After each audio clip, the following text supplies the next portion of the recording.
बिस्मिल्लाहिर्रहमानिर्रहीम। अस्सलाम वालेकुम नाज़रीन, आप देख रहे हैं प्रोग्राम सिटी एट 10 और मैं हूं आपकी मेज़बान अना यूसुफ। उम्मीद है आप सब लोग ठीक ठाक होंगे और ईद के दोनों दिन आपके बहुत अच्छे से गुजरे होंगे। तीसरा दिन भी आप अच्छे तरीके से गुजारे होंगे। अभी ये वक्त होता है सब लोग क्योंकि लेट रात को सोते हैं और वो लोग जिन्होंने आज कुर्बानी करनी है, सुन्नत इब्राहिमी की अदायगी करनी है, वो लोग तो जल्दी उठ के होंगे क्योंकि 12 बजे वक्त का ऑलमोस्ट टाइम मुकर्रर होता है। खैर, ओवरऑल शहर में 2 दिन और आज तीसरे दिन क्या सूरत हाल रही, सफाई के हवाले से भी ओवरऑल हम डिस्कस करेंगे आज के शो में। इसके साथ साथ आगे चल के मेहमान भी हमें ज्वाइन करेंगे और अपने मेहमानों से भी कुछ गुफ्तगू करेंगे, लेकिन आपकी सेहत के हवाले से बातचीत होगी। सो आगाज़ कर लेते हैं आज के पहले सेगमेंट से, एक दिन एक नेकी।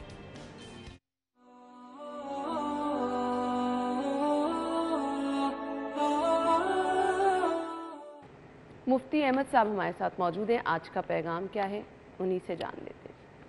वनसल्ली अला रसूलिहिल करीम, अम्मा बाद।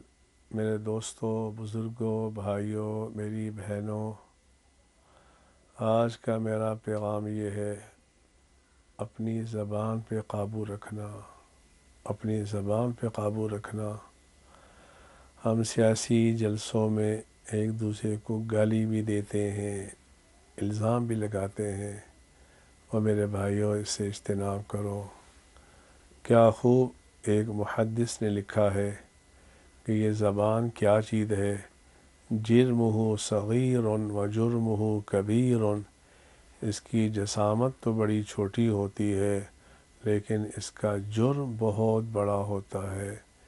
इसलिए मैं अपने सियासी भाइयों से इल्तिमास करूँगा, देखना अपना मौक़िफ़ तो बयान कर दो लेकिन किसी की इज़्ज़त को ना उछालो।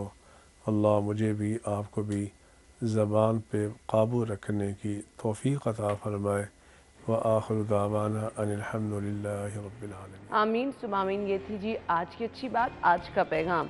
आज के प्रोग्राम में कुछ बात होगी ईद के 2 दिन खाने शाने, सुन्नत इब्राहिमी की अदायगी, शहर में सफाई सुथराई। हमारे साथ स्टूडियो में इज़ाफ़ी भट्ट साहब मौजूद हैं। अस्सलाम वालेकुम भट्ट साहब, ईद मुबारक। कैसे गुजरी ईद दफ्तर में? मैंने इसलिए कह दिया दफ्तर में देखें अच्छी गुजर गई। बस ईद थी, ड्यूटियाँ करवाते गुजर गई और आज आखिरी दिन है।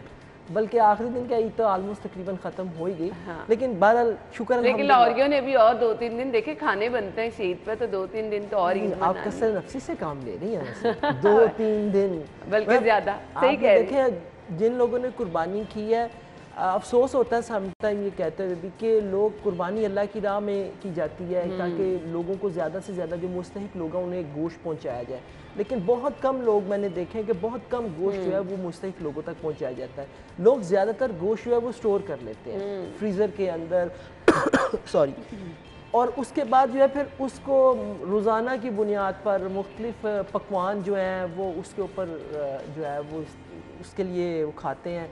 तो मेरा ख्याल है कि लाहौरिये जो हैं कि लंबे अरसे के लिए अब ये पकवान बनाते रहेंगे और इसके ऊपर जो है वो मज़े भी उड़ाएंगे। अच्छा, अब ऐसा है कि जो वैसे ईद के तीसरा दिन है, आज लाइट नहीं गई, तो वो जो ये वाली परेशानी थी कि जी आपका गोश्त जो है वो फ्रिज में नहीं, आप फ्रीज़र में नहीं रख पाएंगे, लेकिन आगे ये 3 दिन तक की मुस्तस्ना करार दिया गया था लोड शेडिंग से। आगे तो लोड शेडिंग होनी है। भट्ट साहब, ईद के पहले रोज़ बताइएगा सुन्नत इब्राहिमी की अदायगी के हवाले से क्या सिचुएशन रही? आप तो ड्यूटीज़ लगाते रहे, इज्तिमाई कुर्बानियाँ भी हुई और हमारी तो एक रवायत है कि जी इज्तिमाई कुर्बानियाँ जो होती हैं हम प्रॉपर कवरेज कराते हैं। किस तरह से पूरी सूरत हाल रही? बड़ी ज़बरदस्त रही और इसके अंदर हमें LWMC का जो रोल है वो बड़ा अच्छा नज़र आया कि सफाई सुथराई के इंतज़ाम, मैं ये नहीं कहूँगा कि 100%। मैं LWMC की तरफ आऊँगी, मुझे सिर्फ ये बता दें, महंगाई से जो क्योंकि बहुत ज़्यादा है, आपको लगा कि इस दफ़ा जो कवरेज हुई है सुन्नत इब्राहिमी की अदायगी की या लोगों की कुर्बानी करने की सकत भी कम हुई?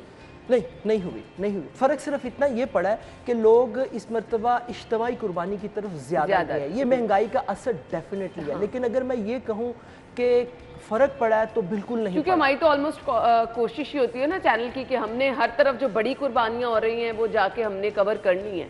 ये देखना था हमने कि इस चीज़ में थोड़ी कमी भी आई है कि लोगों ने उसी तरह से बढ़ चढ़ के नहीं, लोगों ने उसी तरह बढ़ चढ़ के किया। सिर्फ फ़र्क इतना ये पड़ा है कि मैंने जिस तरह पहले बताया कि इज्तिमाई कुर्बानी की तरफ लोग ज़्यादा गए हैं। और आप यकीन करें कि मैं जब घर से दफ्तर आता था या दफ्तर से घर जाता था और रास्ते में जानवर लोग ले जाते हुए, मंडियाँ भी मेरे रास्ते में पड़ी, मैंने ना इतना खूबसूरत जानवर पहले कभी नहीं देखा। वो बेशक गाय की सूरत में हो, ऊँट की सूरत में हो, या बकरे की सूरत में, या छतरे की सूरत में। बड़े बड़े खूबसूरत मैंने देखे बड़े हैं। खूबसूरत, यानी कि इतनी महंगाई, इतनी महंगाई। अच्छा, मुझे ये भी देख के बड़ी खुशी हुई है, हमारे अपने ही रोड से आगे जाएं, गली मोहल्ले जो 2-3 है, वहाँ पे लोगों ने ऊँट ज़िबा किया और मैं बड़ी परेशान थी कि इतनी महंगाई है, 3.5-4 लाख रुपए से कम ऊँट नहीं थे, इतने बड़े ऊँट थे।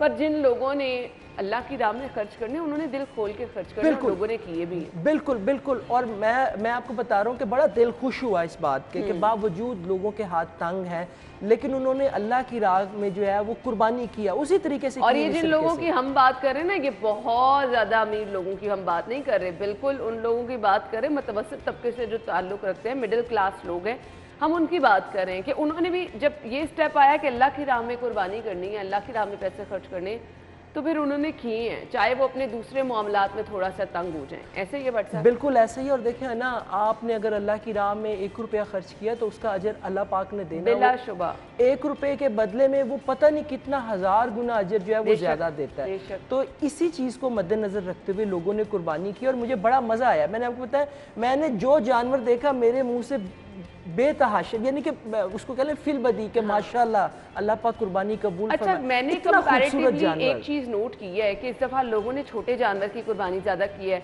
वो जो लंपी स्किन की प्रॉब्लम थी, उसकी वजह से लोग बड़ा जानवर लेते हुए डरे हैं भट्ट साहब। नहीं डरे हैं, लेकिन आप ये देखें इज्तिमाई कुर्बानी जो है वो बहुत ज़्यादा हुई है। छोटा जानवर बिका है, इसमें कोई दो राय नहीं है, लेकिन मैंने जो ओवरऑल हमने असाइनमेंट डेस्क पे बैठ के जो आपसे पूछा जिस चीज़ को हमने देखा है ना, छोटा जानवर बिका है, लेकिन निस्बतन जो है उसकी निस्बतन इज्तिमाई कुर्बानी की तरफ, गाय की कुर्बानी की तरफ जो है वो लोग ज़्यादा गए हैं। मुख्तलिफ जगहों पर जहाँ पे इज्तिमाई कुर्बानियाँ हो रही थी, वहाँ पे पहले की निस्बत जो है वो ज़्यादा की गई है। मसलन जामे नेमिया ले लें, जामे अशरफिया ले लें, मंसूरा ले लें, माशाल्लाह बहुत बड़े लेवल यहाँ पे पहले की निस्बत जो है, जो फिगर्स हमारे पास आए उसके अंदर 10 से 20% जो है वो हमें इजाफा उनसे सुनने को मिला। हमने देखा वो कहते हैं जी कि 10 से 20% जो है, अगर हमने पिछली मरतबा 90% की थी तो इस दफ़ा हमने 100% पूरी की है, 100% से अबव भी किसी जगह पे गई है।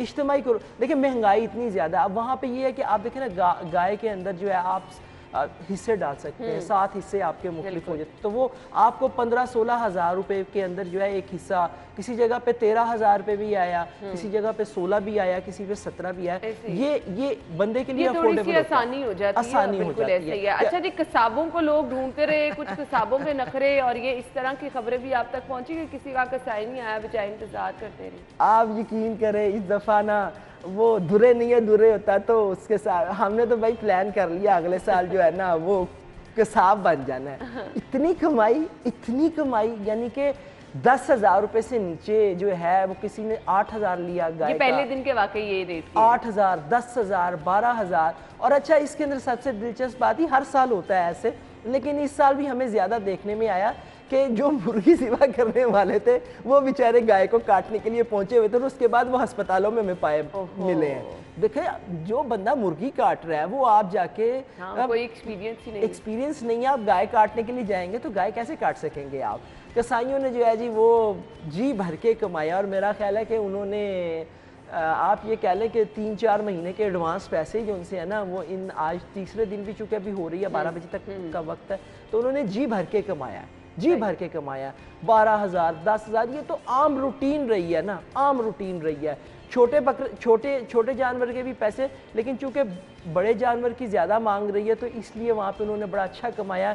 हाँ, सीजनल, लेकिन कुछ प्रोफेशनल कसाब जो कि वाकई काम करते हैं और नजर आता है ना, फिर उनका बट साहब ये भी प्रॉब्लम नहीं होती कि अगर वो रेट ज्यादा ले रहे हैं। हाँ, क्योंकि आपका जानवर इतना महंगा, आप इतने शौक से लाए, अगर उसका गोश्त प्रॉपर ना बने तो फिर आपको अफसोस होता है। चाहे आपने चीज बांटनी है, खूबसूरत नजर आ रही है, तो फिर आपको बाकी देख के भी मजा आता है और पैसे लगोगा जी। एग्जैक्टली, असल में यही चीज होती है कि जब कसाब जो है वो गोश्त बनाता है तो वो यानी कि जो प्रोफेशनल होगा ना वो उसको काटेगा अच्छे तरीके से, इसकी बोटी भी जो है वो अच्छे तरीके से बनाएगा। लेकिन जो नॉन प्रोफेशनल जिन्होंने सिर्फ ईद के ऊपर आना, वो इस तरीके से गोश्त की पंजाबी में मत मार छड़ देने, तो हुलिया ही बिगाड़ छड़ देने। बिल्कुल ऐसे ही। अच्छा, इसके अंदर ना एक और चीज़ भी बड़ी ज़बरदस्त जो हमें सामने आई, हर दफ़ा होता है, इस दफ़ा भी वही हुआ कि जी कसाब ने चूंकि 6 जगहों पे बुकिंग की हुई है, इधर बकरा काट के चला गया, और जी मैं 5 मिनट चाहना है और 10 मिनट दे दो बस, जरा उधर करके ना मैं इधर आ रहा है। उसके बाद बेचारे घर वाले बैठे हैं, किस वक्त साहब आएंगे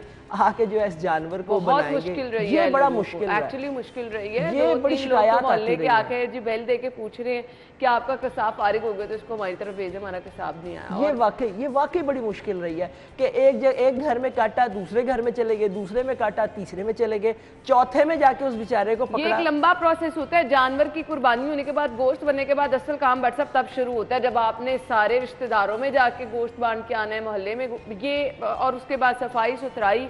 सो ये एक लंबा प्रोसीजर होता है जिससे लोग कहते हैं कि जी टाइमली फारिग होके तो गोश्त की तकसीम भी हो जाए और आप अपनी, ये बहुत बड़ी जिम्मेदारी होती है, इससे फारिग हो जाए। बहुत ज़्यादा है लोगों की लाइट, बावजूद इसके कि कहा गया था कि लाइट नहीं जाएगी, मुस्तस्ना करार दिया गया, लेकिन कुछ इलाकों से ये शिकायतें भी मौसूल हुई। अभी आयशा कह रही है कि उनकी लाइट भी नहीं आ रही। बात करते हैं इस पर, ब्रेक लेते हैं फिलहाल, ब्रेक के बाद आएंगे, हमारे साथ रहिएगा।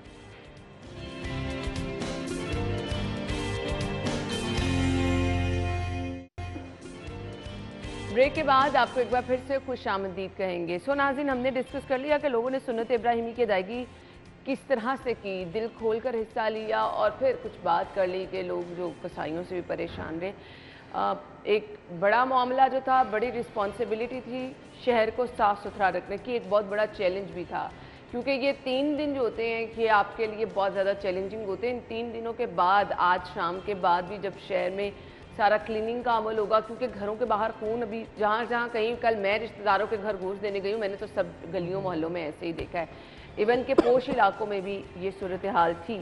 सो बट साहब, 3 दिन कैसी कारकर्दगी रही? आपको तो असाइनमेंट पे कोई कॉल नहीं आई कि हमारे इलाके में टीम नहीं पहुँची है? देखिए, पहली चीज़ तो ये है कि माजी की निस्बत बड़ी अच्छी कारकर्दगी रही, प्लान अच्छा किया हुआ था इन्होंने, खुद जो करता धरता थे वो सब के सब फील्ड के अंदर थे। मेरे पास जो स्टोरीज आती रही, विजिट आते रहे, उसके अंदर सारे फील्ड के अंदर रहे और स्पॉट पे। आप ये कह लें, देखिए 100% तो कभी भी नहीं हो सकता। हाँ, ये आप गुंजाइश हाँ, ये आप कहें कि पब्लिक डीलिंग, पब्लिक सर्विस वाले काम है, वहाँ पे तो एग्जैक्टली आप ये कहें कि 100% हो, तो ऐसा नहीं है। ये आप ये कह लें कि माजी की निस्बत बहुत अच्छा रिस्पांस जो है वो LWMC की जानिब से हमें नज़र आया कि लोगों ने अगर कंप्लेन की कि उनके घर के बाहर या उनकी जगह पे पड़ा हुआ है तो यहाँ से आके ये उठा लें, तो LWMC वहाँ पे पहुँची या उन्होंने उसको उठाया। राफे हैदर साहिबा अभी भी मुतहरिक फील्ड में, हमारे टिक्कर चल रहे हैं, आज तीसरा दिन है और आज वो खुद, मैंने 2 दिन में उनमें फील्ड में वैसे जी एग्जैक्टली वो पहले भी मैंने उनकी, मेरे जब हमारे पास स्टोरी देखें असाइनमेंट में जब स्टोरी आती है तो हमें चीज़ का पता लग जाता है। राफे हैदर साहिबा पहले भी जो है ना वो फील्ड के अंदर काफ़ी मुतहरिक रही हैं, सुबह सवेरे जो है वो स्पॉट पे पहुंच जाती हैं, जाके चेक करती हैं हुआ या नहीं हुआ। ख्वाजा हसन साहब बड़े एक्टिव रहे हैं, चेयरमैन बनाया गया उनको, खुद कमिश्नर साहब उस्मान साहब, हम फुटेज में भी देख रहे हैं कमिश्नर साहब, राफिया हैदर साहिबा, ख्वाजा मदद हसन साहब, यानी कि आप ये कह लें कि 90% जो है, और ये बड़ी कामयाबी है, ये हुकूमत की बड़ी कामयाबी है कि 90% जो है आप डीसी साहब भी नजर आ गए, बट जी डीसी साहब भी बिल्कुल एग्जैक्टली। अच्छा, डीसी साहब 2-3 दफ़ा ऑफिस पे आए हैं, मुलाकात का इत्तफाक हुआ है। आप यकीन करें, मुझे नहीं पता, मेरा तो खैर उनके साथ इतना इंटरेक्शन नहीं, बड़ा भला मांस किस्म का आदमी लगा है, यानी कि उसके अंदर ना मुझे कोई वो अफसरों वाली बूबा नज़र नहीं आई है। एक होता ना अफसर है, मैं अफसर, तो वो जिस तरीके से आके फ्रेंडली तरीके से वो बंदा मिला ना, तो वो मुझे बड़ा अच्छा लगा कि यार चलो कोई ऐसा अफसर तो है। उस्मान साहब तो खैर है ही हैं, वो तो हमारे सिटी के वैसे ही फैमिली मेम्बर है। तो 90% जो है वो मुझे LWMC की कारकर्दगी से मैं ज़ाती तौर पर मुतमईन हूँ। हाँ, शिकायत आई हैं, लेकिन ये वो शिकायत है, आप ये देखें कि अगर किसी के घर में कुर्बानी हुई और उसकी आलाइशें हैं, आप उसको उठा के प्रॉपर तरीके से बाहर नहीं रखेंगे और उसके बाद ये कंप्लेन करेंगे जी कि मेरे घर के बाहर से आके उठाया नहीं गया, आपने आलाइशें करके एक साइड पे रख दी हैं। उसके बाद जब वो LWMC वाला स्क्वाड वहाँ से चला गया, फिर आप कह रहे हैं जो मेरे घरों बाहर आके चुकी नहीं, भाई वो आपके घर के बाहर से आके चला गया, अब वो जब वापस आएगा तो उसको कोई थोड़ा सा टाइम तो लगेगा ना। आप ये कहें कि वो फौरी तौर पे पलट कर आए, 6 किलोमीटर से पहले पलट कर आए और आके उठा के ले जाए, तो मेरा ख्याल में कि इसमें ज़ाती तौर पर कसूरवार हम खुद हैं कि अगर हमने कुर्बानी की है तो हम अलाइशें जब वो आ रहे हैं तो हम उसी वक्त उनके हवाले कर दें, या उनको कहें कि भाई ज़रा 2 मिनट सब्र कर लें, तो हम आपको दे रहे हैं। आप उसको ठंडा पानी पिलाएं, कोल्ड ड्रिंक कोई अच्छी सी इस गर्मी के अंदर पिलाएं। गर्मी आप ये देखें, गर्मी के अंदर। और ये मैं आपको बताऊं, ये जो लोग अलाइशें उठाते रहे ना, ये इस बात के मुस्तहिक है कि इनको सलूट किया जाए। और बिलाशुबा इनको बाद में LWMC को भी कुछ बहुत स्पेशल अलाउंस देना चाहिए। 3 दिन ये स्पेशल दिन भी ये लोग, मतलब हम लोगों ने गन फैलाया और कुछ लोगों ने तो एक्चुअली बट साहब गन फैलाया भी, जो शॉपिंग बैग दिए गए उनमें नहीं, बल्कि अलाइशें अपने गेट के पास भी नहीं, जाके गली की एंड वाली नुक्कर पे जाके नुक्कर पे बहुत सारे लोग एग्जैक्टली। अच्छा, ये भी नहीं, बड़ा जहाँ पे LWMC ने अगर वहाँ पे बड़ा कंटेनर रखा हुआ ना, हमने ये भी देखा, ईमानदारी वाली बात है यार, इस कंटेनर के अंदर आप फेंक दें, गए जाके कंटेनर के बाहर रख दिया। भाई अगर आप कंटेनर तक आ गए तो अगर इन अलाइशों को आप कंटेनर के अंदर फेंक देंगे तो उनके लिए उठाने के लिए आसानी है, क्योंकि उन्होंने तो उसको हुक करना, उसके बाद उसको जो है वो डंपर के अंदर जो है वो उल्टा लेना है। आपने बाहर रख दिया, अब वो बेचारे पहले आए, पहले वहां से नीचे उठाए। अरे अच्छा, इसका नुकसान क्या होता है, आपने बाहर रख दिया, अब अलाइशों से जो गंदगी फैलेगी वो उस पूरे एरिया के अंदर फैलेगी, ताफुन स्मेल पूरे एरिया में हो जाती है, पूरे एरिया के अंदर हो जाता है। लेकिन अगर कंटेनर के अंदर जाएगी तो देखिए वो उस तक ही महदूद रह जाती है चीज़ें। ये हमारे अंदर जो है, हमारे शहरियों के अंदर ये एक चीज़ बड़ी वाज़े तौर पर हमें हर बकरा ईद पे जो है, हर ईद पर ये नज़र आती है।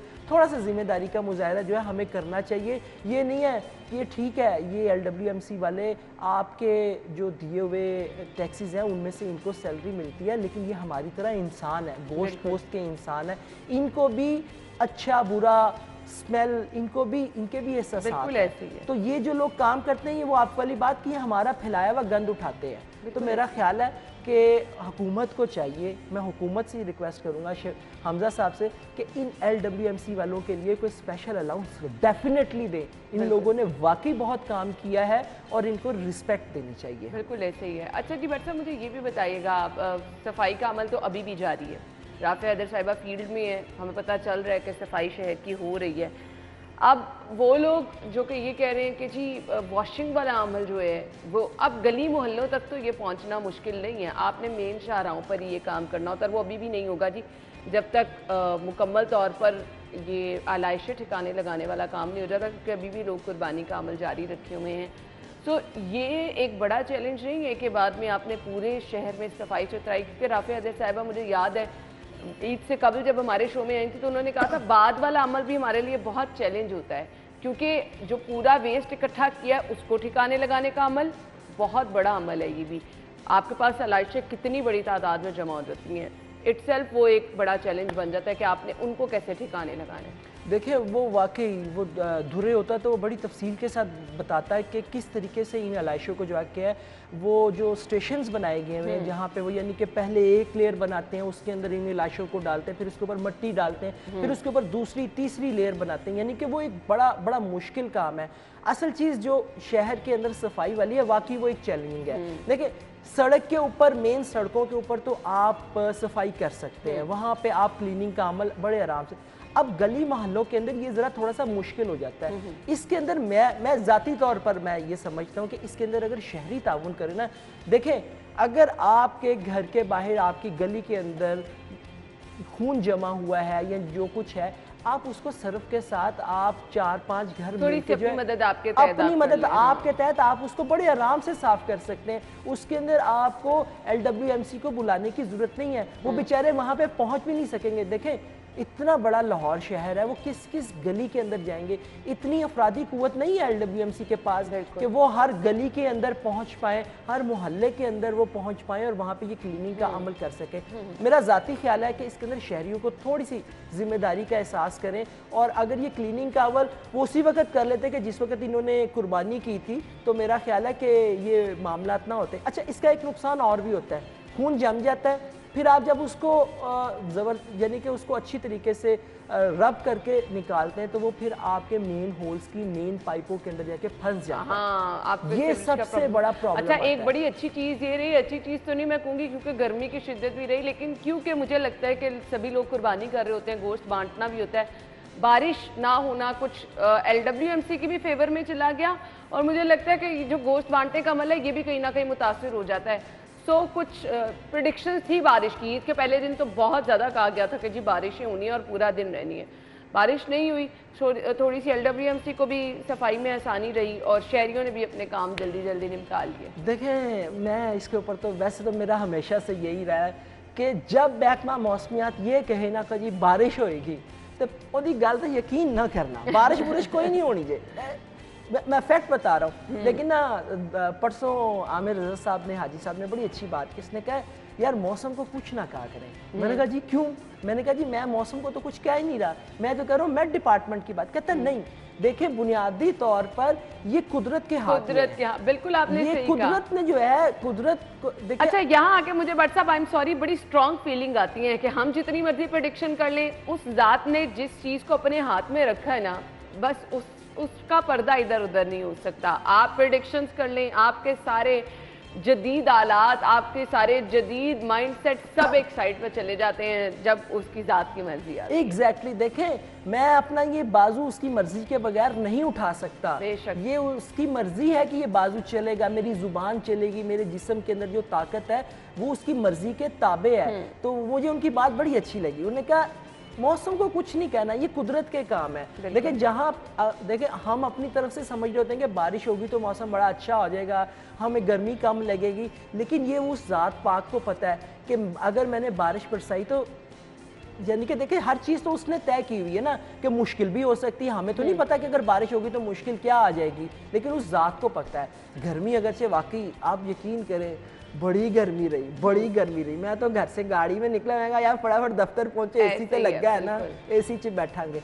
तो ये बिल्कुल आप दुरुस्त कह सकती हैं कि बारिश ना होने की वजह से जो है ये हमें बहुत ज़्यादा एज मिल गया। अगर बारिश हो जाती, कीचड़ हो जाता, बहुत मुश्किल था फिर LWMC के लिए भी। फिर बट साहब जिस तरह से आलाइशें और ये वो, अगर सीवरेज सिस्टम कहीं बंद हो जाए तो वैसे लेने के देने पड़ जाते हैं, स्मेल अलहदा हो जाती है। और वो ये जो मानसून वाली बारिश है ना, इससे तो मुझे लगता है कि बस हर तरफ कीचड़ कीचड़ गंद ही हो गया है। सो ईद पे क्योंकि ऑलरेडी गली मोहल्लों में आपको लोगों ने कुर्बानी के जानवर ज़िबा किए होते हैं, तो जगह जगह पर आपको लाइशें भी नज़र आती हैं जिस टाइम हो रही होती है कुर्बानी, और फिर बकरे भी ज़िबा किए जा रहे होते हैं, वो खून भी होता है, तो बारिश हो जाए तो प्रॉब्लम हो जाती है। डेफिनेटली। लेकिन अच्छा हो गया, चलें बारिश नहीं हुई, फिर कह रहे हैं जी कि कल बारिश होएगी। मैं कह रही यार अब हो जाए, अब तो वैसे ख़त्म हो गया, थोड़ा सा मौसम को हमें भी अच्छा मिल जाए। तो बहरहाल ये तो अल्लाह पाक की मर्ज़ी, वो बारिश होती है या नहीं होती है उसने ही करनी है जो कुछ करना है। लेकिन ये है कि मेरा ख्याल है कि टॉपिक पे मैं यही कहूँगा कि जहाँ पे खून जमा हुआ है या जहाँ पे इस किस्म की सूरत हाल है, तो शहरी जिनसे वो थोड़ा सा जिम्मेदारी का मुजाहरा कर ले, LWMC का हाथ ही जो है वो थोड़ा सा बटा दे और उनके लिए जो है। अच्छा, हम लोग बड़ा अपना हक समझते हैं कि फ़लाँ ने काम ठीक नहीं किया, फ़लाने ने किया, फ़लाने ने किया, डिस्ट्रिक्ट गवर्नमेंट की ये जिम्मेदारी थी, LWMC की ये जिम्मेदारी थी। ज़रा सा खुद भी सोच लें कि एज ए शहरी हम जब अपने घर को साफ़ कर लेते हैं और वो जो गंद हम बाहर डाल के रख देते हैं, तो कहाँ का ये इंसाफ है? क्या आप दूसरे LWMC के एहलकारों को इंसान नहीं समझ रहे हैं? उन्होंने काम नहीं करना, हम अपना गंद उठा के सफाई एक दफ़ा बट साहब वो कर गए, लाइशें उठा गए, उसके बाद जो कूड़ा और उसके बाद आपका गोश्त अगर बन गया, आप चर्बियाँ वगैरह बाहर फेंक रहेंगे तो फिर ज्यादती है। फिर ये हमारे अपने रवैये हैं। देखिए वही मैंने कहा ना, ये बिल्कुल हमारे अपने रवैये हैं। हमारे अंदर एहसास जिम्मेदारी नहीं है। हम समझते हैं कि चूंकि ये काम LWMC का है, उसके वर्कर का है, उसी ने करना है, असि कुछ नहीं करना है। भाईजान कदे वास्ते करिए, कदे वास्ते बनाया है, कदे वास्ते तनख्वाह, यानी कि हमारा एटीट्यूड ये होता है कि जनाब आपने हम तनख्वाह, इनको तनख्वाह मिल रही है, किस चीज़ की तनख्वाह? आगे से जो आर्गू तनख्वाह कदे वास्ते ले रहे हो, तुहाडा काम है करो। बिल्कुल भाई उनका काम है, लेकिन क्या आपकी अपनी जिम्मेदारी नहीं है? अगर आप अपने घर का कमरा, अपने घर का लॉन जो है, अपने घर की दहलीज साफ कर सकते हैं, तो मेरा ख्याल है कि जो आपके घर के बाहर आपने गंद फैलाया है वो भी साफ करना आप लोगों की ही जिम्मेदारी है। सो अपनी जिम्मेदारी का एहसास भी कीजिए, सबसे ज़्यादा ज़रूरी ये अमल है। ब्रेक लेंगे, ब्रेक के बाद वापस आएंगे, हमारे साथ रहिए।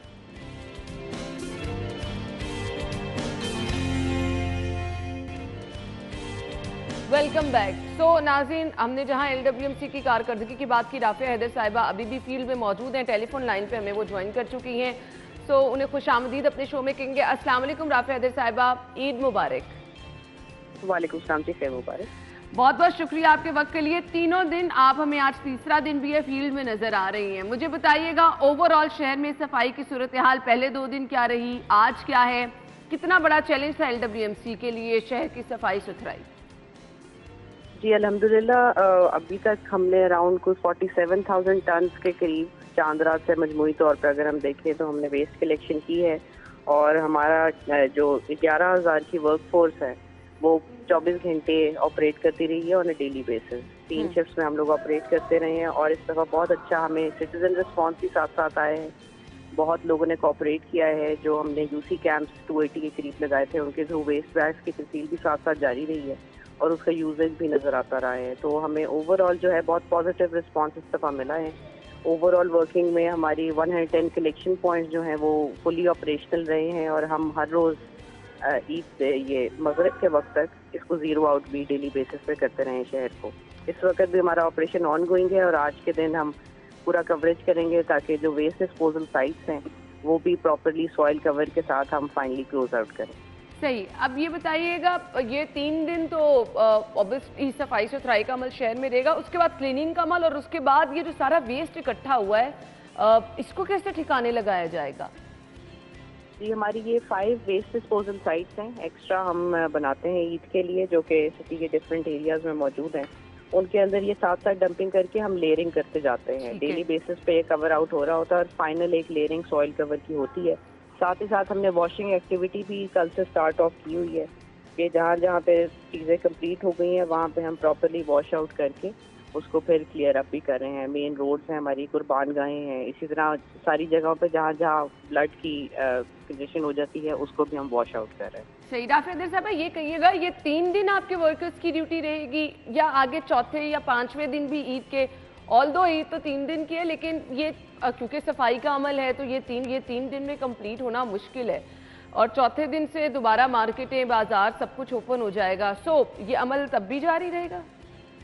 जी ये जारी रहेगा ओवरनाइट भी सारा ये, क्योंकि ऑब्वियसली हमारे तो लिए वर्किंग डेज ही होते हैं, 24/7 ऑपरेट कर रहे होते हैं। ईद पे डेफिनेटली एक ज़्यादा जो है हमारा शेड्यूल भी उसके हिसाब से बनता है, लेकिन ये कल परसों तरसों भी जारी रहेगा और फिर रिस्पाइट जो है वो फिर थोड़ी बहुत संडे के दिन ही इनको मुयसर होगी।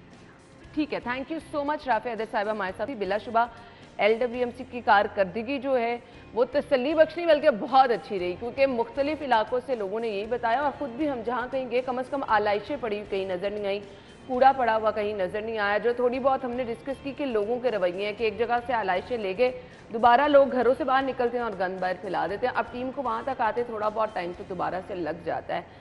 एक बड़ा मसला रहा जो ईद पे लोग जो है वो फेस करते रहे। लाइट आ रही थी लेकिन महंगाई, लोग कहते थे जी अब मज़े मज़े के खाने जब बनाए हैं तो नान रोटी जब लेने गए तो वो तो लोगों की चीखें निकल गई। जी भट्ट साहब। सही कह रही है। वाकई देखे 25 रुपए 30 रुपए ये तो आम है ना। खाना इतना अच्छा बना होना तो दिल करता है नान भी बहुत अच्छा होना चाहिए, लाजमी बात है। अब जब लेकिन कैसे फिर उसका लुत्फ नहीं ना आएगा। देखे ना, जब आप लेके आए पता लगे कि वो 25 रुपए का या 30 रुपए का जो उसने आपको नान दिया है तो वो आप 4 भी खा गए हैं तो आपको आपका पेट नहीं भर रहा। वेट पे कंप्रोमाइज। अच्छा, इस बाज़ जगहों पे तो हमने ये भी देखा कि नान नहीं दिया गया, खमीरी रोटी ले ले, सादा रोटी भी नहीं दी गई, बस जी खमीरी रोटी बना रहे हैं, लहलो लहली में कुलचा नहीं दिया गया, नान बहुत कम। शिकायत अमूमी तौर पर यह है कि जी नान नहीं दे रहे, कुलचा तो वो दे ही नहीं रहे थे ना। कुलचा और तेल, वो इतना तो आपको पता है, कुलचे के ऊपर तिल शिल लगते हैं, नान बगैर तिल के होता है। और सबसे बड़ी बेवकूफ ये बनाते हैं रोगनी नान के ऊपर, बिल्कुल कि जी ए तो जड़ा है ना, जड़ा घ्यो लगता है ना, ए देसी है। हालांकि देसी घी आपको पता है इस वक्त कहाँ पर है, वो तो मिलता ही कोई नहीं, मिलता ही नहीं है। तो इसके ऊपर जो है हमें कोई चेक एंड बैलेंस नजर नहीं आया। सारी तवज्जो रही है सफाई के ऊपर। बिल्कुल इस तरफ जो है नान भाई की तरफ जो है हुकूमत बिल्कुल नहीं गई कि चेक ही नहीं किया कि यार अगर ये 25 रुपए का 30 रुपए का नान दे रहे हैं, यानी हम ये कह लें कि साबों की तरह इन्होंने भी खूब ईद बनाई और ईद लगाई है। मैं वाकई सही बात है, वाकई सही बात। देखें बड़ी ईद पे तो मैं आपको बताऊं दो ही काम हो, या तो तुसी नान भाई बन जाओ, एक तंदूर ला लो है, तो या तुसी कसाब बन जाओ। लेकिन उनके मसाइल जब सुने ना भट्ट साहब वो भी समझ में आते सर बिल्कुल समझ में आते हैं, इसमें कोई दो राय नहीं है। अब हमारे अपने घर में ये रात 9 बजे के बाद लाइट नहीं आती, अब ईद पे तो लेट नाइट भी लोग खाने शाने खा रहे होते हैं, अब उन्होंने कहाँ से गैस लेनी है? देखें गैस एलपीजी का इस्तेमाल करना है ना, एलपीजी भी बिल्कुल महंगी करनी है, नहीं एलपीजी आप लेनी है, लेकिन आप ये भी तो देखें ना, हम इस बात से कभी भी इनकारी नहीं है कि आप जो है वो मुनाफे के ऊपर चीज मत बेचें, आप मुनाफे के ऊपर चीज बेचें, बिल्कुल बेचें। आप 25 रुपए का नान दें, लेकिन फिर आप उसका वजन तो ठीक देना। हाँ बिल्कुल, ये फिर चीज जो वजन है तो ठीक ये देना। अफसोस की बात है, और हर इलाके का अपना रेट था, अपना रेट नान रोटी आप किसी पोश इलाके में चले जाए वहां अलहदा रेट था, आप किसी दूसरे इलाके में चले जाए मतलब कहीं पे रेट फिक्स नहीं था। ये तो अब इंतजामिया की रिस्पॉन्सिबिलिटी है। आप अगर आपको अगर ग्वाल मंडी के अंदर 20 रुपए का मिल रहा है तो आप ग्वाल मंडी से बाहर निकल के जरा गुलबर्ग के एरिया में आएंगे, तो चूंकि वो गुलबर्ग का एरिया है, वहां पे वो समझिए ज्यादा पैसे वाले लोग रहते हैं, तो वहां पे 30 रुपए का आपको मिलेगा, 25 30 20 25 30, और किसी भी जगह पे आपको उसका वजन जो है वो सही नहीं मिलेगा, हाँ, इक्वल नहीं आपको मिलेगा। वो वजन अगर गवर्नमेंट ने जो वजन मुकर्रर किया हुआ है उससे आपका वो कम ही मिलेगा, हमेशा कम ही मिलेगा। तो इसके ऊपर जो है महंगाई जो है, मैं आपको बताऊं महंगाई नहीं कंट्रोल हो पा रही है। मैं बार बार एक ही बात कह रहा हूं कि हुकूमत से महंगाई कंट्रोल नहीं हो पा रही है। मसाइल है, इसमें कोई दो राय नहीं है, लेकिन हमें ग्राउंड पे तो कुछ थोड़ी सी चीज़ नज़र आनी चाहिए। बिल्कुल, और एक और शिकायत क्या लोग कर रहे हैं, क्योंकि ईद के 3 दिन मंडियां बंद रहती हैं, तो आज सामान नहीं पहुंच पाया, सब्जियां बहुत महंगी मिल रही हैं, लोग कह रहे हैं। बात है सर, देखे ना मंडी बंद रही, कैसे आएगा? अब जो इस वक्त अवेलेबल है वो लोगों ने जो स्टोर किया हुआ था, वो स्टोर किया हुआ जो है वो मिल रहा है, उस पे लोग अब अच्छे खासे पैसे कमा रहे हैं। बट सब आयशा ब्रेक का करिए, सब्जियों की सूरत हाल हम ब्रेक के बाद डिस्कस करते हैं, हमारे साथ ही रहिएगा।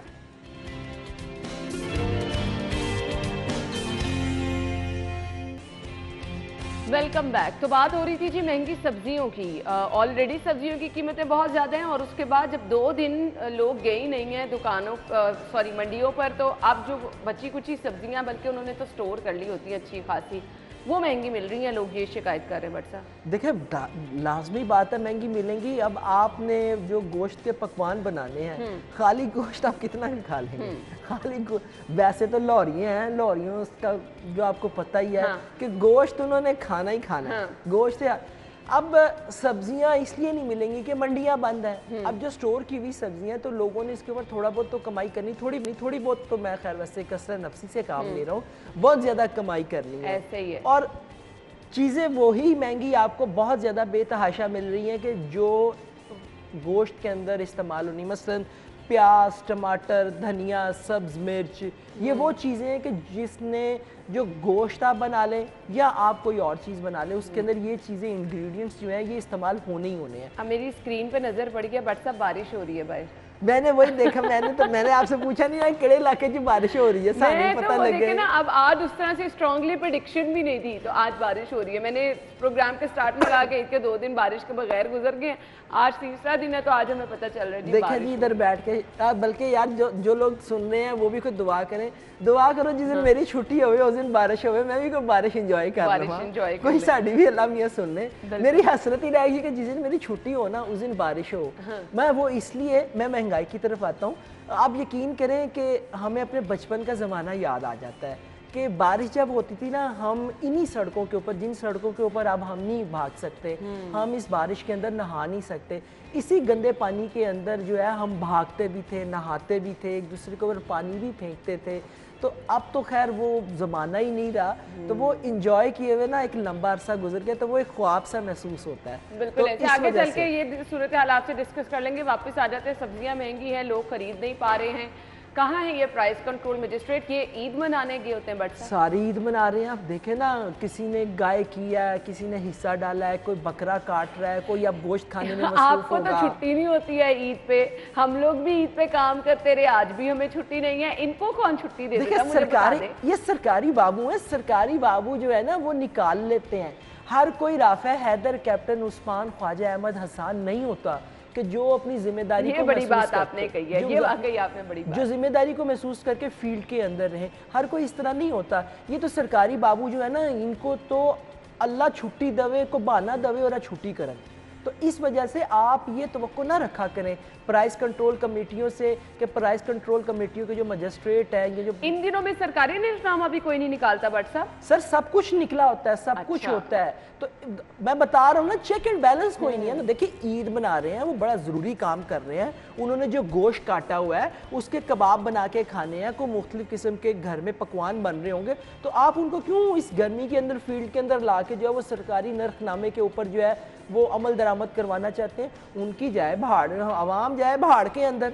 उनको इससे क्या दिलचस्पी है कि अवाम जो है वो 100 रुपए किलो प्याज जो है वो 200 रुपए किलो में खरीदे? उनको इससे कोई दिलचस्पी नहीं, क्योंकि उनके घर वो शॉपर पहुंच जाना है इलाके से, वो शॉपर पहुंचेगा, सब्जियां भी पहुंच जाएंगी, ठीक है जी, बाकी सारी चीजें भी पहुंच जाएंगी। वो इसलिए पहुंच जाएंगी कि उन्होंने बाहर निकल के फिर सो जाना है, बिल्कुल उन्होंने चेक नहीं करना। इस वजह से मैं तो हर दफा जब भी अच्छा, वैसे आम दिनों में अगर हम इन चीज़ों को कहते हैं ना कि ओके लेट इट गो, अगर टाइम पे निर्खनामा नहीं पहुंचा या अगर प्राइस कंट्रोल मजिस्ट्रेट नहीं पहुंचे, ये वो दिन है कि जब किसी गरीब के पास अगर गोश्त आ गया, उसने बनाना है, तो चले वहां से कसर नहीं पूरी होती तो महंगी सब्जियां खरीद के कसर पूरी हो जाती है। सही क्या समझ नहीं आती किसी दिन भी ना, मतलब ये वो स्पेशल दिन है कि आपको लोगों को रिलीफ देने के लिए स्पेशल इंतजाम करने चाहिए।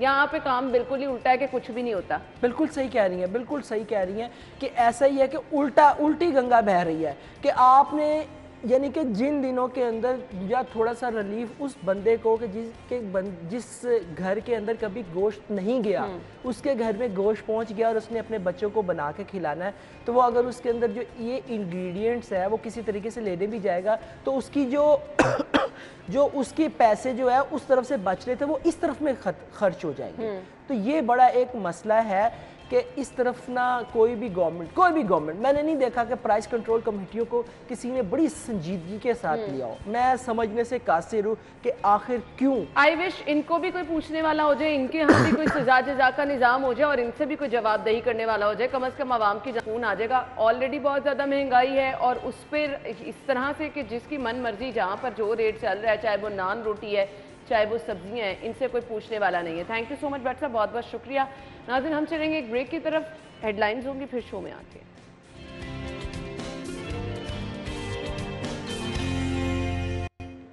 Welcome back. प्रोग्राम के स्टार्ट में मैंने आपको कहा था कुछ बात होगी आप लोगों की सेहत के हवाले से। हर घर में पकवान बन रहे हैं, हर घर में खाने शाने चल रहे हैं, ज़रूर खाएं लेकिन मोहतात रहें, एहतियात बहुत ज़्यादा ज़रूरी है। बाहर बारिश शुरू हो गई है और जो मैंने कहा था प्रोग्राम के स्टार्ट में, ईद के दोनों दिन बारिश भी नहीं, हालांकि बारिश की प्रेडिक्शन थी। ये हब्स का मौसम है, कभी बारिश और बारिश के बाद शदीद हब्स हो जाता है, धूप भी निकल आती है। इसमें एहतियात की बहुत ज़्यादा ज़रूरत होती है, मोहतात खाने की बहुत ज़्यादा ज़रूरत होती है। आपके लिए कुर्बानी का गोश्त खाना जो है वो उसके लिए तरीक़ेकार क्या होना चाहिए, एहतियात क्या होनी चाहिए। हमारे यहाँ हर दूसरा बंदा हाई ब्लड प्रेशर का मरीज़ है, डायबिटीज़ का पेशेंट है। बहुत सारे लोगों को समटाइम मुझे ऐसे फील होता है कि अगर आप खाना बहुत ज़्यादा खा लिया है या फिर रूटीन से हटकर खा लिया है तो ऐसा होता है कि जी आपको फील होता है कि तबीयत आपकी अपसेट हो रही है, हल्की फुल्की स्टमक में भी पेन होनी शुरू हो जाती है। वो लोग जिनके मैदे में दर्द रहती है, ब्लॉटिंग का इशू रहता है, उनके लिए एहतियात क्या है। हमारे साथ गेस्ट्रोलॉजिस्ट डॉक्टर इसरारुल हक साहब मौजूद हैं।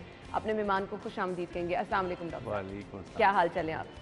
Thank you so much. Eid मुबारक। बहुत बहुत शुक्रिया। बारिश भी हो रही है, ईद का तीसरा दिन भी है, लेकिन आप फिर भी वक्त निकाल के हमारे लिए आ गए। नहीं, it's always a player.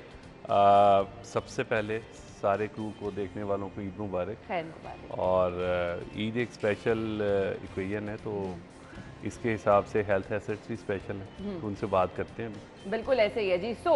Eid पर कुर्बानी का गोश्त जो है वो आपने एहतियात के साथ खाना है, ये तो हमने आपको पहले बता दिया। डॉक्टर साहब, गोश्त खाना कहा जाता है कुव्वत मुदाफ़त आपकी बेहतर होती है।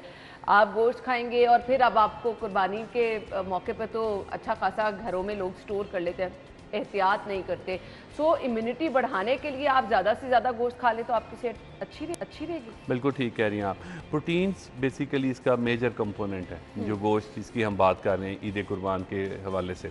तो प्रोटीन्स एक इम्यूनिटी बूस्टर तो हैं, इसमें कोई शक नहीं, लेकिन ओवरनाइट कोई इम्यूनिटी एक ऐसा फिनोमेना है जो कोई मैजिक पिल या मैजिक डाइट नहीं है जिसके लेने से एकदम से आपकी इम्यूनिटी एक दिन में बूस्ट कर देगी। ये सारा कॉन्सेप्ट जो है ना, इसको थोड़ा समझने की ज़रूरत है कि इम्यूनिटी नाम है आपके इंटरनल ऑर्गन सिस्टम्स की हार्मनी की, कि वो एक दूसरे के साथ किसी ख़ास मौके पे किस खूबसूरती के साथ रिएक्ट करते हैं ताकि ओवरऑल जिस्म की इंटरनल इन्वायरमेंट सेम रहे, उसको इम्यूनिटी का नाम देते हैं एज ए होल।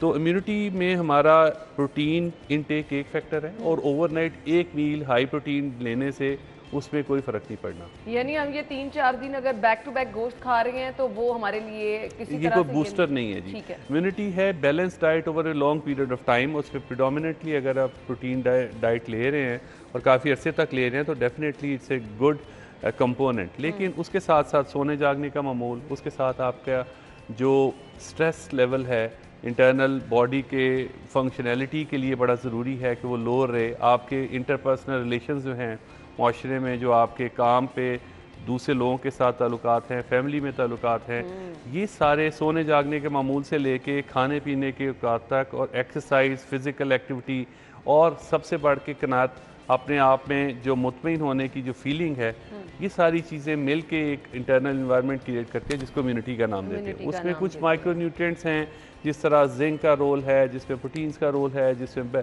लेकिन बैलेंस डाइट एंड जो उसका रोल है जी over a period of time, वो एक बड़े हाई प्रोटीन डाइट वाले मील के साथ कंपेरेबल नहीं। सही हो गया। अच्छा जी, अब डॉक्टर साहब ये बता दीजिएगा, हर किसी ने गोश्त पे तो अच्छे खासे हाथ साफ किए, आज तीसरा दिन है, आज भी सबके घरों में गोश्त ही बनेगा, तो हमें हाई ब्लड प्रेशर के पेशेंट जो हैं उनके लिए कहा जाता है रेड मीट बहुत ज़्यादा नुकसानदेह अगर ज़रूरत से ज़्यादा खाया जाए तो। फिर डायबिटीज़ के पेशेंट हैं, इसके बाद मैं उन लोगों की बात करूंगी जिनको स्टमक में पेन रहती है। क्या इन दो मरीज़ों को बहुत ज़्यादा मोहतात रह के कुर्बानी का गोश्त खाने? देखिए, कुर्बानी का गोश्त मौसम गर्मा की ईद है, इसमें ईद उल फितर की निस्बत कुछ थोड़ी सी एक्स्ट्रा प्रिकॉशंस हैं, हेल्थ रिलेटेड इश्यूज़ हैं। इसका प्रोसेस शुरू हो जाता है जानवर की ख़रीदारी से। जब आप मंडी में जाते हैं, ओवर क्राउडेड प्लेस है, एक निस्बतन साफ़ सुथरी प्लेस नहीं होती मंडी में, तो वहाँ पे जाके कोरोना के इरा में, जबकि अभी कोरोना ख़त्म नहीं हुआ, उस दौर में जो प्रिकॉशंस हैं उनको लेते हुए जब हम नहीं जाएंगे तो एंड रिज़ल्ट ये होगा कि लाम हाला इतनी क्राउडेड जगह पे जाने से मसाइल हो सकते हैं। फिर सेहतमंद जानवर का चुनाव वो एक दूसरा मरला है, क्योंकि अगर लाम हाला कोई बीमार जानवर है तो उसका गोश्त खाने से हेल्थ रिलेटेड इश्यूज़ आ जाएंगे। फिर तीसरे नंबर पे आ जाता है कि उसके अगला मरला होता है उसकी कटाई, उसके ज़िबा करने का प्रोसेस। उसमें आपने देखा कि ईद के दिनों में बहुत सारे ऐसे लोग लेबर जिनको और कोई मजदूरी नहीं मिल रही थी, वो कसाई बन के घरों में काम कर रहे थे, और उसका एंड रिज़ल्ट ये था कि बहुत सारी हड्डियाँ शार्प एजिस थे उनके, और उनमें बच्चों में और बुज़ुर्गों में बाज़ औक़ात जब हम ईद के दिन में ज़्यादा तेज़ी के साथ और ज़्यादा मिकदार में खाने की कोशिश कर रहे होते हैं, तो वो गले में हड्डी का अटकना, खुराक की नाली में अटकना और सांस की नाली में जाने का खुदा न खासा इंसिडेंट्स और वाक़यात अस्पतालों में रिपोर्ट होते हैं।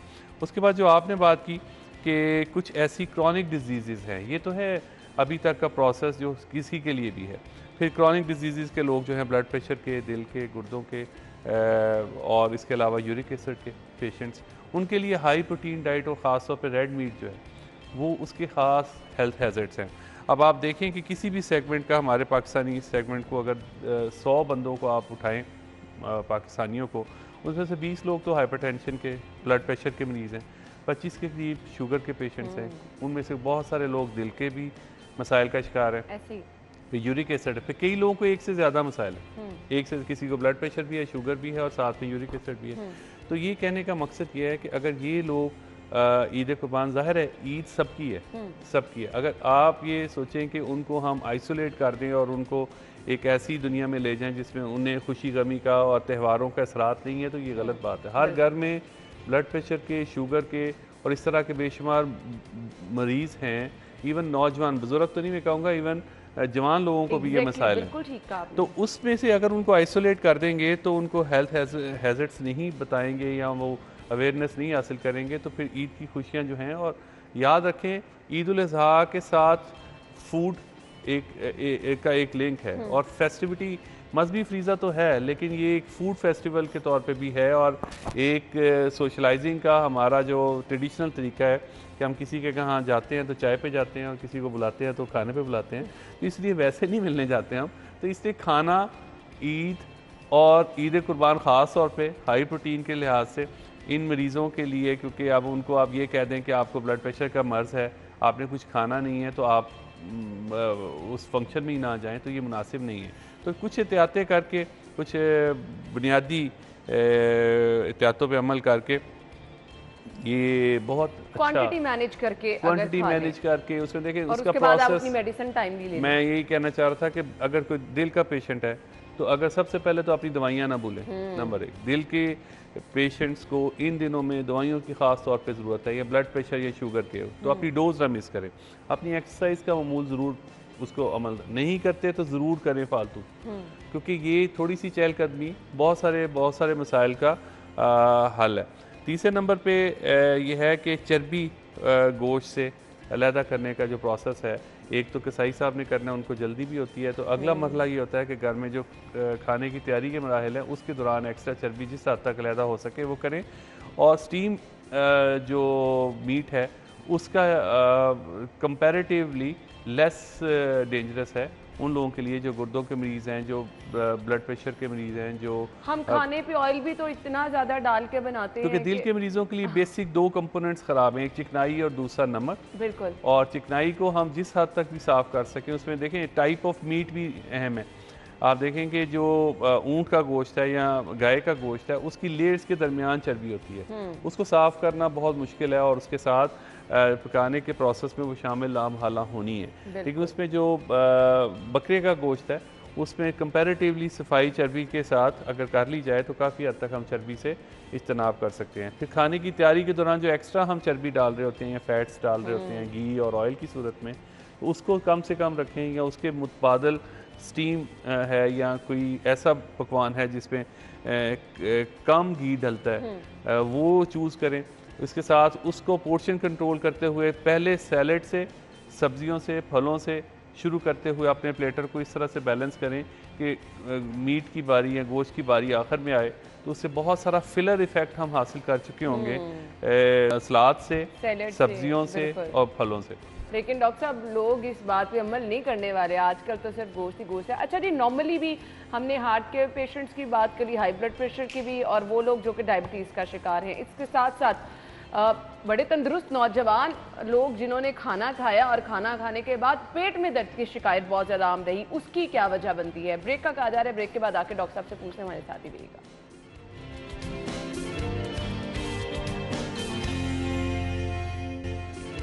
Welcome back once again. आपको एक बार फिर से खुश आमदीद कहेंगे। और आप जहाँ पर जी घरों में इस वक्त बारिश को भी इंजॉय कर रहे होंगे, ईद को भी इंजॉय कर रहे होंगे, छुट्टी को भी इंजॉय कर रहे होंगे, वहाँ पर हम आपके लिए मुफीद मशवरे लिए बैठे हैं। डॉक्टर इसरार हमारे साथ मौजूद हैं, गुफ्तगू का सिलसिला आगे बढ़ाएंगे।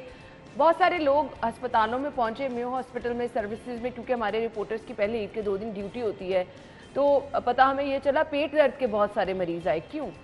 देखिए, पेट दर्द के मसाइल इस वजह से हैं कि एक स्टमक है, स्टमक के उसकी मिसाल ऐसे है जैसे एक बैग है।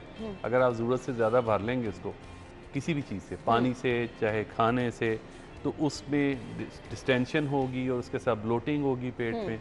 और अगर एक वक्त में ज़्यादा तेज़ी से खाने की दौड़ में खाने का जो प्रोसेसिंग है कि चबा के खाने से उसके छोटे छोटे चंक्स होते हैं और छोटे छोटे चंक्स का हाजमा आसान होता है, वो प्रोसेस रुक जाएगा। फिर उससे पहले एक कदम पीछे चले जाएं तो जो अगर जानवर ऐसा आपने चूज़ किया हुआ है जो कि बीमार था, तो उसके जरासीम भी लाहमाला आपके खाने के साथ शामिल हो गए।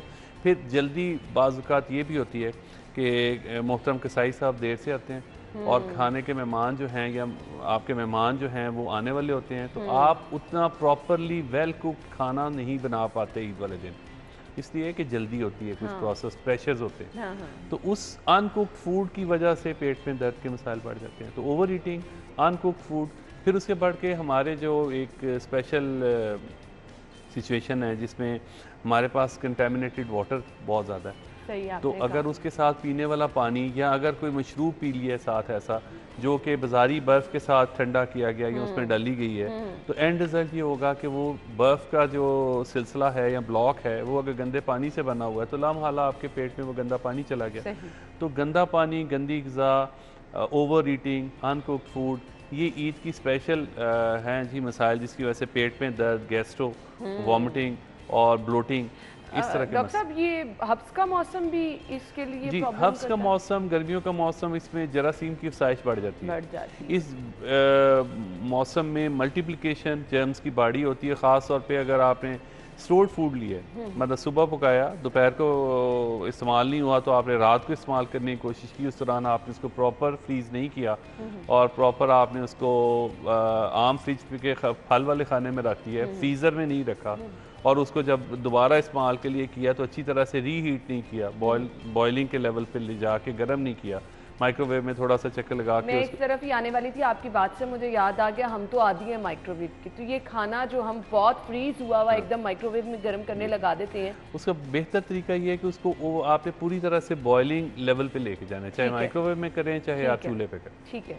तो ये वो चीज़ें हैं जिनकी आपको एहतियात बरतनी है। और पेट दर्द के मसाइल क्यों हुए वो भी डॉक्टर साहब ने बता दिया। मैदे का मसला हर किसी को है और ये मसाला जात इसमें खाने में ज़्यादा डाले जाते हैं जो ईद के मौके पे हम बनाते हैं, ऑयल भी कंपैरेटिवली ज़्यादा होता है। तो लोगों का कहना ये था कि मुंह में कड़वा पानी आना, मैदे में दर्द रहना।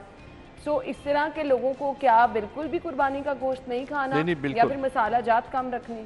देखें, दो चीज़ें, अभी तक तो हमने ये बात की कि कोई एक हेल्दी बंदा है वो अगर ये एहतियात नहीं करेगा, अनकुक फूड खा लेगा, बीमार जानवर का खा लेगा, और एक वो बंदा है जो पहले से इस ईद के त्यौहार से पहले से कुछ मैदे के मसाइल का शिकार है, जिसमें गर्ड है या जिसमें IBS है या जिसका मैदे के मसाइल, जिसको आसान ज़बान में हम कहेंगे सेंसिटिव मैदा उसका पहले से, तो अगर वो कुछ खाएगा इस तरह से तो उसके वो मसाइल बढ़ जाएंगे। जिस तरह ख़ास तौर पे जब सीने की जलन, खाना तेज़ाबियत, गले की तरफ वापस आने का रुझान, ये बढ़ जाना, इसके साथ जो कोई बंदे कॉन्स्टिपेशन के या पेट के दर्द के या डायरिया के पेशेंट्स हैं जिनको थोड़ा बहुत खाने से इम्बैलेंस करने से हो जाता है, उनके मसाइल भी थोड़े से बढ़ जाते हैं क्योंकि वो पहले से कुछ ना कुछ थोड़ा सा सेंसिटिव इश्यूज़ को लेके आगे बढ़े होते हैं। तो उसमें बेसिक प्रिकॉशंस यही हैं कि खाना पेट भर के ना खाएं, एक वक्त में ज़्यादा ना खाएं, स्मॉल फ्रीक्वेंट मील्स लें, रात का खाना सोने से 2 घंटे पहले लें, तकिए वाली साइड ऊंची रखें, नमाज खाली पेट पढ़ें, खाने के साथ पानी कम पिएं। तो ये वो चीज़ें हैं जो सीने की तेज़ाबियत या जलन के इलाज में प्रिकॉशंस हैं। और दूसरा वही जो हमने पहले बात की कि बहुत बड़ा खाना एक वक्त में खाने की कोशिश ना करें और उस खाने को बैलेंस करें सब्जियों के साथ, फलों के साथ, सलाद के साथ, और ख़ास तौर पे कोला ड्रिंक्स और इस तरह की कोई भी ड्रिंक्स जो हैं उसके साथ शामिल ना करें, वो मल्टीप्लाई करेंगी सारे प्रॉब्लम को। डॉक्टर साहब, ये कहा जाता है कि आपका दही का इस्तेमाल जो है वो खाने के अंदर भी अगर आप कर रहे हैं, खाने के साथ भी आप खा रहे हैं, तो मैदे के मरीज़ों के लिए बहुत ज़्यादा बेहतर है। जी, कंपैरेटिवली कुछ ऐसे हैं जी होम रेमेडीज़ हैं जिसमें दही का इस्तेमाल है, खाने के दौरान नींबू का इस्तेमाल है, तो थोड़ा सा आगमेंटेशन हो जाती है इसमें, लेकिन इंटरपर्सनल वेरिएशन है इसमें बहुत सारी। बाज़ लोगों को मिल्क प्रोडक्ट सूट ही नहीं करते, तो इस वजह से बहुत ज़रूरी नहीं है कि हर बंदे के लिए यही रेमेडी हो, लेकिन ये ओवर द ईयर्स बंदों ने सीख लिया होता है कि मुझे क्या चीज़ सूट करती है, क्या उसको उस प्लान पे ही अमल दरामद करना चाहिए, ना कि एक जनरलाइज हम आइडिया दें। जनरलाइज वही है कि वक्त पे खाएं, कम खाएं, बैलेंस्ड खाएं, पोर्शन कंट्रोल करें, ये तो जनरलाइज चीज़ें हैं, बाकी इंडिविजुअलाइज। सही। कहवा खाने के बाद जो है वो कितना में कहवा देखें, हमारे मशरूब तो मैंने अर्ज़ किया कि ये जो फिज़ी ड्रिंक्स हैं ये तो अवॉइड करने चाहिए। उसके बाद अगर मशरूब कुछ लेना है तो प्रेफरेबल ये है कि ग्रीन टी ले, उसमें अगर दूसरी चाय भी पिए तो उसमें कहवा का एलिमेंट ज़्यादा हो, उसमें दूध पत्ती और इस तरह उसमें बहुत मलाई और चीनी ना डाल के इस्तेमाल करें, वो प्रॉब्लम को बढ़ाएंगे। ग्रीन टी और या कोई शैवरी कहवा या जो आप कह रही हैं, उसमें हाजमे के प्रोसेस में वो ब्लोटिंग को, गैस फॉर्मेशन को कम करता है। सही। हम खाने के बाद प्रॉपर मीठे का इंतज़ार कर रहे होते हैं डॉक्टर साहब कि मीठा की फॉर्म में, चाहे वो खीर है चाहे कुछ भी है, खाना आपका कंप्लीट नहीं ना होता। लोगों की एक दस्तरखान के जो लवाजमात हैं वो मैं देख रही हूँ कि क्या क्या चीज़ें होती हैं। सो एकदम से खाना खाया, मीठा खाया, उसके बाद चाय कॉफ़ी का इस्तेमाल आप कर रहे हैं, मीठा जो हम एडिशन कर लेते हैं। मीठा भी देखें हाई कैलोरीज, डेंस कैलोरीज हैं, तो उसमें कोशिश यही करें कि कम से कम हो। अगर मुंह का जायका बदलने की हद तक लेना है तो ईद का त्यौहार है, रवायती मीठे लेना शायद ज़रूरी भी है। तो इस वजह से 1 से 2 चम्मच लेके चख के आप बंद कर दें, लेकिन बहुत ज़्यादा उससे पेट ना भरें। दूसरा, मीठे में फ्रूट को फ़रोग दें। अगर फ्रूट्स जो आजकल हमारे घर में गर्मियों के मौसम की सौगात है आम, अगर किसी को मना नहीं है, डायबिटीज़ का मसला नहीं है, तो थोड़ी मिकदार में आप fruits as a sweet dish इस्तेमाल करें तो उससे अच्छा मीठा कोई नहीं है। सही सही। हर दूसरा बंदा जो है हमें पता चलता है कि उसको या तो कोई ना कोई प्रॉब्लम है, या तो मैदे का दर्द है, या खाना हजम नहीं सही तरह से हो पा रहा। ओवरऑल हमारा लाइफस्टाइल अगर नहीं ठीक होगा तो ये मसाइल होंगे। अब आपने नाश्ता, खाना, डिनर, रात के, ये तीनों पूरे दिन के आपने जो मील लेने हैं डॉक्टर साहब, इसकी टाइमिंग, इसका पोर्शन, हेल्दी लाइफस्टाइल पे एक दफ़ा रोशनी डाल दीजिएगा। हेल्दी लाइफस्टाइल एक बैलेंस का नाम है, जिसमें जी एक बैलेंस के साथ एक ख़ास टाइम के बाद आपने उतना ज़रूरत के तहत लेना है। देखिए, एक बंदा ना मज़दूर है, वो कि कभी आप देखें उसे ब्रेक में खाते हुए तो 5 रोटियां खा रहा होता है, 4 रोटियां खा रहा होता है, मोटा भी नहीं होता। हाँ। और जो बैंकर है या हमारे जैसा डॉक्टर है, वो बैठा होता है एक स्लाइस लेके, उसके पेट कभी गैस में जा रही होती है, कभी दिमाग में उसकी गैस जा रही होती है। वजह क्या है? हर बंदे की ज़रूरियात उसकी काम की फ़िज़िकल एक्टिविटी के हिसाब से मुख्तलिफ हैं। तो एक बंदे को अगर आदत है सुबह से शाम तक 2 मील्स लेने की, कि जाने से पहले उसने नाश्ता करना है, वापस आके खाना खाना है, उसके बाद रात को, तो उसको उसी को पैटर्न को फॉलो करना चाहिए। अगर कोई 3 मील लेने वाला बंदा है तो उसको इंटरवल उसका फिक्स करना चाहिए। 8 बजे अगर वो ले रहा है तो दूसरा 2 से 2:30 बजे, और दूसरा 7 से 8 बजे के दरमियान। तो ये इंटरवल जॉब के हिसाब से, लाइफस्टाइल के हिसाब से हर बंदे के इंडिविजुअलाइज्ड है। ठीक है। तीसरे नंबर पे रह गया इसकी क्वांटिटी। क्वांटिटी में गोल्डन रूल यही है कि हर बंदे की ज़रूरियात मुख्तलिफ हैं, तो हम जनरलाइज कर नहीं सकते कि एक रोटी हर बंदे को खानी चाहिए। जिस बंदे की जितनी ज़रूरत है, अगर लेबरर है तो उसका ज़्यादा फिजिकल वर्क है, अगर कोई बैंकर है तो उसने सारा वक्त कुर्सी पे बैठ डॉक्टर, मैंने ये सुना है कि आप जितना खाते हैं आपको मैदे को उतनी आदत हो जाती है, उसके मुताबिक आपका मैदा भी ग्रो करने लग जाता है। तो ऐसा ही है कि अगर हम बहुत ज़्यादा खाने के आदी हो जाएंगे तो? नहीं, ऐसा नहीं है जी। इसमें यह है कि एक्स्ट्रा अगर आप ले रहे हैं ज़रूरत से ज़्यादा, जिस तरह आपके एक्स्ट्रा जेब में अगर पैसे हैं तो बैंक में जाएंगे, तो इसी तरह जो बॉडी का स्टोरेज मैकेनिज्म है 20 साल के बाद वो फैट की सूरत में है। तो फिर फैट कलेक्शन होगी, मोटापा होगा, वजन बढ़ेगा, जो भी एक्स्ट्रा कैलोरीज हम ले रहे होंगे बर्न नहीं करेंगे तो वो जमा हो रही होगी जिस्म के मुख्तलिफ हिस्सों में। फिर उसको अगर आप मोटापे का नाम दे दें, ओवरवेट का नाम दे दें, तो वो फिर वो एक खुद से एक हेल्थ हैज़र्ड है। तो मैदा अडेप्ट नहीं करेगा, आपके जिस्म में वो मुख्तलिफ हिस्सों में स्टोर होता रहेगा। रात का खाना हम यहाँ से खाते हैं और बैठे रहते हैं, और बहुत सारे लोग तो जी खाना खाया, अब मेरी अपनी रात की रूटीन, अब जैसे रात को मैं कहीं खाना खा के आके चेंज वगैरह करके मैं फ़ौरन सो गई, तो ये आपके लिए प्रॉब्लम हो जाती है? ये बहुत बड़ा प्रॉब्लम है जी। रात का खाना सबसे हल्का होना चाहिए, नंबर 1, सोने से 2 घंटे पहले होना चाहिए। और तीसरे नंबर पे ये है कि ख़ास तौर पे अगर आप फ़ौरन जिस तरह लोग लेट नाइट आते हैं और उसी वक्त खाना खा के उसी वक्त लेट जाते हैं, तो उससे मैदे के हाजमे के मसाइल बढ़ जाते हैं। इससे बेहतर है कि वो नाश्ता सबसे बेहतर होना चाहिए, दोपहर का खाना लाइट होना चाहिए, और डिनर जो है लाइटर होना चाहिए। सही। सो ये हैं जी आपकी ज़िंदगी के खाने पीने के सुनहरी असूल, जिससे आप जो है आपकी सेहत भी अच्छी रहेगी, और इन तमाम पोर्शन में आपने इत्तेदाल नहीं छोड़ना जी। और मुझे लगता है कि अगर आप लॉन्ग टाइम के लिए ज़्यादा खाना इंजॉय करना चाहते हैं तो आपको पोर्शन अपने खाने का मैनेज करना, मेंटेन करना जो है वो पड़ेगा, बहुत ज़्यादा ज़रूरी है। अदरवाइज़ कुछ मज़ा नहीं ज़िंदगी का रहता कि यहाँ से आप दवाइयाँ खा रहे हैं, वहाँ से आप खाना बाद में खाएं, पहले आपको दवाइयों की फ़िक्र लग जाती है कि जी हमारी दवाइयाँ पास पड़ी हों। सो अगर आप अच्छे तरीके से खाने को एंजॉय करना चाहते हैं तो आपको एतदाल के साथ खाना पड़ेगा। आपके हेल्दी लाइफस्टाइल में वर्जिश और इसके साथ साथ एक्सरसाइज का रोल क्या है? हम लोग जो है हर तरह से बहाने लगा लेते हैं, आज टाइम नहीं मिला, आज ईद थी, आज बारिश हो रही थी, आज धूप बहुत तेज़ थी, बरसात में तो आप निकल नहीं सकते। एग्जैक्टली सबसे ज़्यादा सबसे अहम चीज़ ये है कि उस जो भी हम खाना खा रहे हैं उसको बर्न कर लें, उसको इस्तेमाल कर लें। अब फिज़िकल एक्टिविटी का भी एक नशा है। अगर किसी को आप देखें, हमारे दोस्तों में से कुछ ऐसे लोग हैं जो धूप हो, आंधी हो, तूफान हो, अपनी फिजिकल एक्टिविटी पे कंप्रोमाइज़ नहीं करते, तो वही हेल्दी लाइफस्टाइल का हिस्सा है। सुस्ती कहली का सबसे बड़ा इलाज भी यही एक्सरसाइज है। तो अगर आप एक कदम जो घर से बाहर निकलना, तैयार होके जाना, या उसके लिए एक्सरसाइज करने के लिए जो जिम के एरिया में जाना है या अपने करीबी बाग में और कहीं नहीं, तो मैं तो हमेशा अपने लोगों को, मरीज़ों को ये कहता हूँ कि आप कहीं जगह जाने की ज़रूरत नहीं है। आप अपने कमरे में घड़ी देख के 15 मिनट अपने कमरे में आप मूव ज़रूर करें। उसका फ़ायदा ये होता है कि ये जो है ना सिलसिला कि हम बाग में जाएंगे, जाके सैर करेंगे, उसके प्रोसेस में आधे लोग तो माइनस हो जाते हैं। फिर कुछ उसके बाद हमारे मुल्कों के बागों के हालात भी कुछ ऐसे हैं, कुछ लॉ एंड ऑर्डर के मसाइल भी हैं। एक वाक़या होता है कोई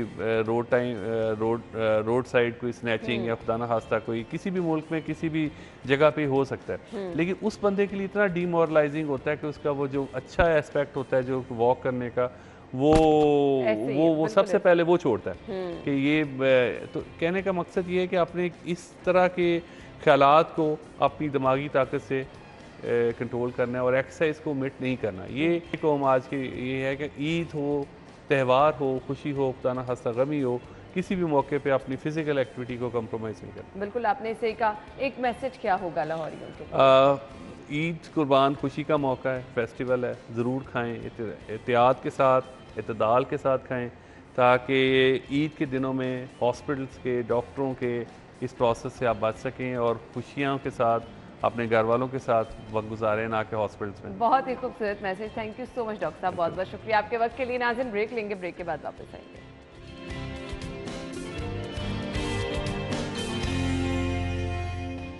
स्टूडियो में आपको एक बार फिर से खुश आमदीद कहेंगे। और नाज़रीन हमारे साथ प्रोग्राम के इस हिस्से में हमने कहा जी ईद का तीसरा दिन भी है, बारिश भी हो रही है, मौसम भी खुशगवार है, तो हमने आपकी ईद के इन लम्हात को भी स्पेशल बनाना है कुछ मौसीकी का तड़का लगा के। हमारे साथ जो हमारे मेहमान स्टूडियो में हमें ज्वाइन कर चुके हैं जी, अपने मेहमानों को खुश आमदीद कहेंगे। आप सभी लोग जानते भी हैं, बहुत ज़्यादा खूबसूरत आवाज़। अपने मेहमानों की तरफ तो हमने जाना ही जाना है, लेकिन इससे पहले आयशा कह रही हैं बाहर का मौसम दिखा दें, फिर मेहमानों की तरफ आएंगे। सो कोमल हमारा वेट कर रही हैं बाहर, चलते हैं पहले कोमल की तरफ। जी कोमल बताइएगा इस वक्त मौसम की क्या सूरत हाल है, बारिश किन किन इलाकों में हो रही है और कब तक ये बारिश रहेगी, आज पूरा दिन चलेगी?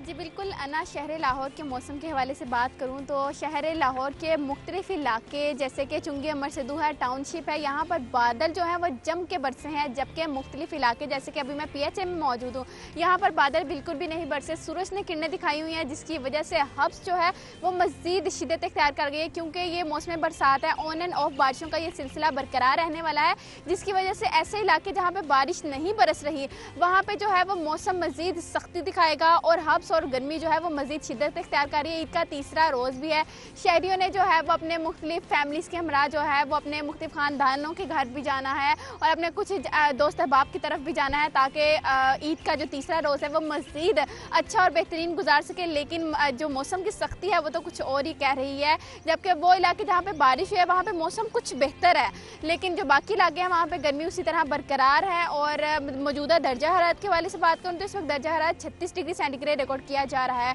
और माहिरीन की जानिब से ये बताया जा रहा है कि आज जो है वो ऑन एंड ऑफ बारिशों का ये सिलसिला। थैंक यू सो मच कोमल हमारे साथ मौजूद थी। कोमल आपके वक्त का बहुत बहुत शुक्रिया। मौसम की सूरत हाल आपने हमें बता दी। खुशगवार मौसम में हम लगाने वाले हैं अपनी स्क्रीन पर इस वक्त मौसीकी का तड़का।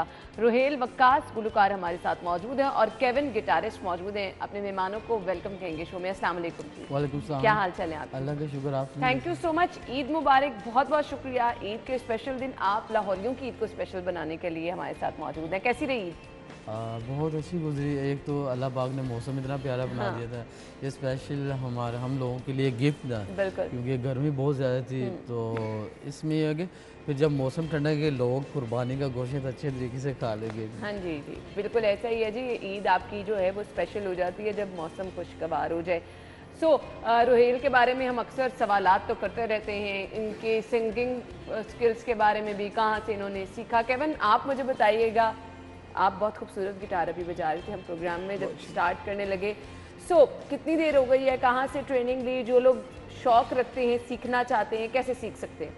मैंने स्टार्ट किया था गिटार सीखना 2016 में, और जो मेरे उस्ताद जी हैं उनका नाम है अज़हर हुसैन साहब, और वो काफ़ी फेमस फैमिली से हैं, ताफू बरादरान उनके ताफू साहब बड़े भाई थे। उनसे मैंने अज़हर हुसैन साहब से गिटार सीखना शुरू किया था और तब से लेकर अभी तक सीख ही रहे हैं। ठीक है। और मुझे ये बताइएगा क्या बहुत मुश्किल काम है, मतलब किस तरह से आपको ये फिंगर्स का ही मेरे ख्याल से सिर्फ कमाल होता है?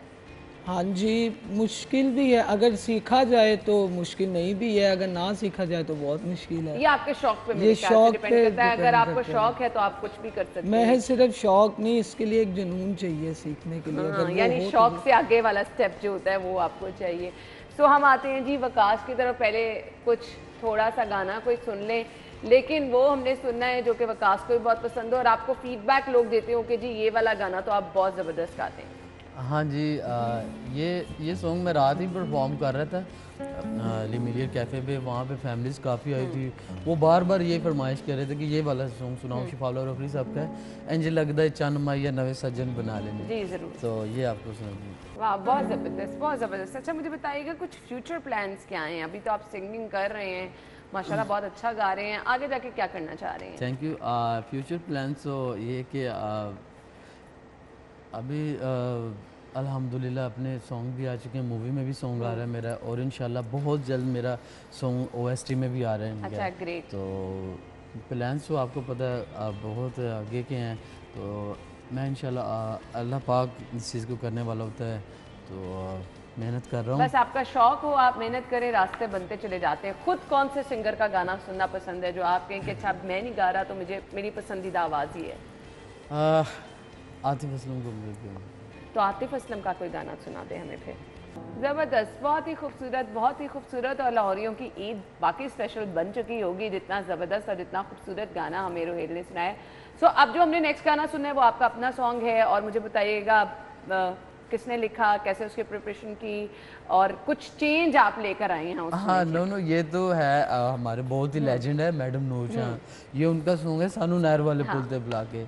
तो मैं तो उनका बहुत बड़ा फ़ैन भी हूँ, तो मैंने सोचा चले इसको क्यों ना मैंने इसको रिमिक्स किया। रिमिक्स किया जी सही। तो अब वो रिमिक्स करके थोड़ा चेंज करके, यानी रोहेल का स्टाइल जो है उस सॉन्ग में वो आपको नज़र आने वाला है।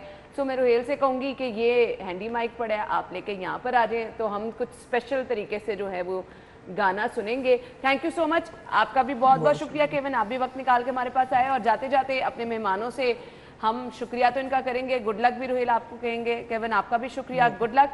अब रोहेल को हम इधर बुलाएंगे और जाते जाते जी हमें ज़बरदस्त सा गाना सुना रहे हैं जी।